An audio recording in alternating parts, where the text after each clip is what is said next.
और एनडीए के उम्मीदवार डॉक्टर सियाराम बाबू, यहाँ उपस्थित सभी नेतागण, मुखिया जी, मुखिया जी और आप सभी बुजुर्गों नौजवान साथी, हम जब प्रेरणा का कार्यक्रम बनाए थे तो उस समय आचार संहिता नहीं लगा था, चुनाव का घोषणा नहीं हो, लेकिन बीच में चुनाव का घोषणा हो गया। अब जब चुनाव का घोषणा हो गया तो हमने कहा कि भाई कार्यक्रम हम रद्द नहीं करेंगे, हम चलेंगे बिना माइक का, लोगों से मिलेंगे जुलेंगे और चुनाव के बाद फिर हम जाएंगे। ये बात है। और आज चूँकि आचार संहिता है, आपकी कई समस्याओं के बारे में पहले भी लोग बताते रहे हैं, आज भी बताएं। हम उस पर अभी आज कोई आचार संहिता के कारण हम एक शब्द भी नहीं बोलेंगे और ना बोलना चाहिए, नहीं तो मुकदमा हो जाएगा। अब मुकदमा हो जाए तो तू इतना बड़ा हमरा नेता बना देला, हम चल जाइए हमरा मुकदमा के कोर्ट में खड़ा हो, अच्छा लगता हो नहीं लगता हो। इसलिए आज कुछ नहीं बोलेंगे, लेकिन आपसे हम ये वादा करते हैं कि चुनाव के बाद हम फिर यहाँ आएंगे और आके आपके एक एक समस्या का समाधान करेंगे।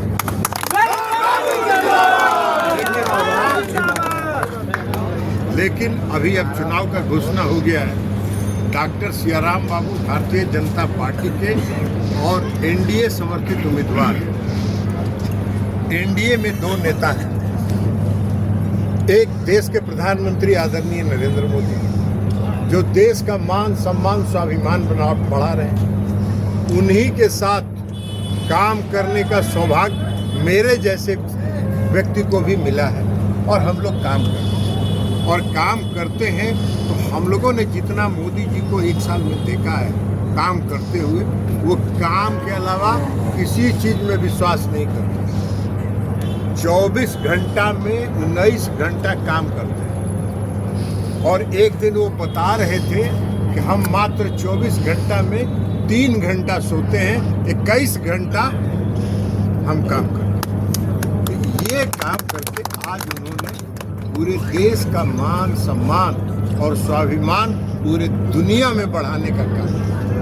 आज दुनिया में के किसी भी देश के सामने मोदी जी जब जाते हैं तो वहाँ का प्रधानमंत्री हो या राष्ट्रपति हो, उसके सामने सीना तान के बात करते हैं। और हर व्यक्ति, हर देश का प्रधानमंत्री और राष्ट्रपति आंख झुका के बात करता है, आंख दिखा के बात नहीं करता है।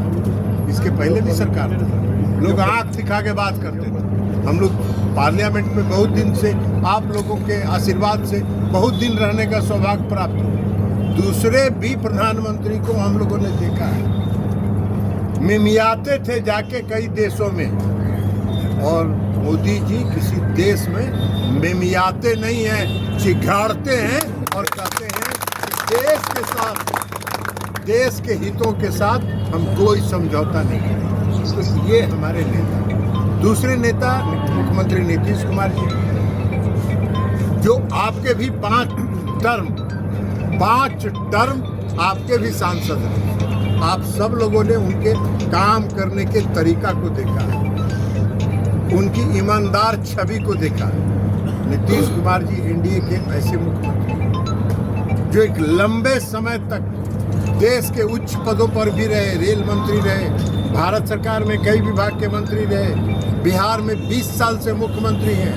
आज तक उनके ऊपर एक छोटा सा धब्बा भी कोई नहीं लगा सका। ये उनका नीतीश कुमार जिंदाबाद, जिंदाबाद, जिंदाबाद। इसलिए प्रधानमंत्री और मुख्यमंत्री नीतीश कुमार बिहार में जो विकास किए 20 साल में, वो बताने की जरूरत नहीं है। आप सब देख रहे हैं, आंख से देख रहे हैं। हर घर में बिजली, हर गांव में सड़क, एक से एक सड़क, कानून व्यवस्था दुरुस्त। भाई अभी जो बने हुए हैं, फिर लालू जी और राबड़ी जी तो 15 साल बिहार को भक्षण किए, अब उनकर पुत्र आ गए। यहाँ बाढ़ में जरा उम्मीदवार बनाए हैं तो जाना न हो की हालत होते, बाढ़ के की हालत होते। तो ऐसने लोग उनके साथ हैं। और कह रहे हैं बिहार का मुख्यमंत्री बनेंगे। अब बिहार का मुख्यमंत्री बनेंगे, सबको नौकरी दे देंगे।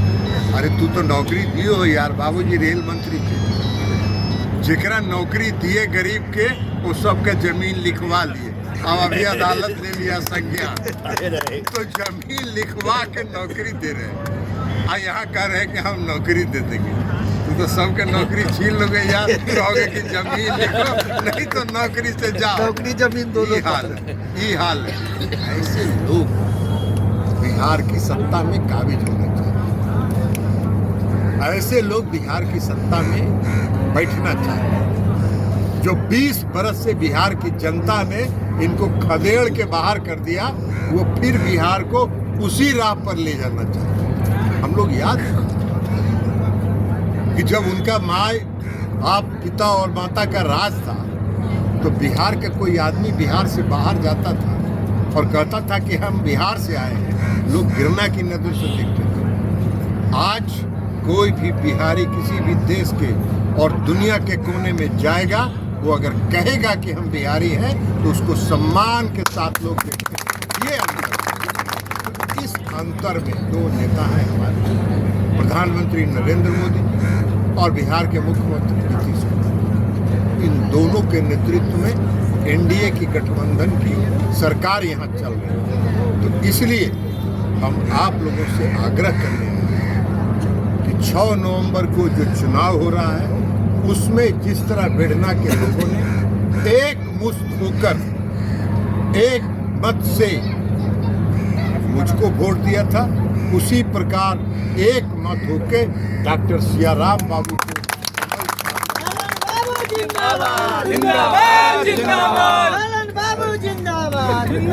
इनको जिता के भेजिए। जो भी बाढ़ का काम है, विकास का जो काम बचा हुआ है, उन सारे काम को पूरा करें। और आप लोगों से भी हम आग्रह करें कि बेढ़ना गांव में अलग अलग मत को मत लगाइए, एक मुश्त हो जाए। ये जग है, आपके यहाँ जग भी होता है, बहुत बड़ा जग होता है। हम भी आए हैं उस जग में, याद है हम सब लोगों ने वहाँ बुलडोजर लगा दिया था कि वो मैदान में परमिशन नहीं देंगे। हम ही ने परमिशन दिलाए थे एसडीओ से, तो वहाँ भी जग में आए थे। पूरा गांव एक मुश्त। उसी तरह इस चुनाव को भी जग के रूप में स्वीकार करिए और सभी लोग आपसी मतभेद को भुलाकर एक मत से डॉक्टर सियाराम बाबू को वोट दीजिए। यही आग्रह और विनती और उसके साथ साथ आपको यह वादा करके जा रहे हैं कि चुनाव खत्म होगा, 15 नवंबर के बाद हम फिर बेढ़ना आएंगे और जो भी आपका काम बचा हुआ है उसको पूरा करने का काम करेंगे।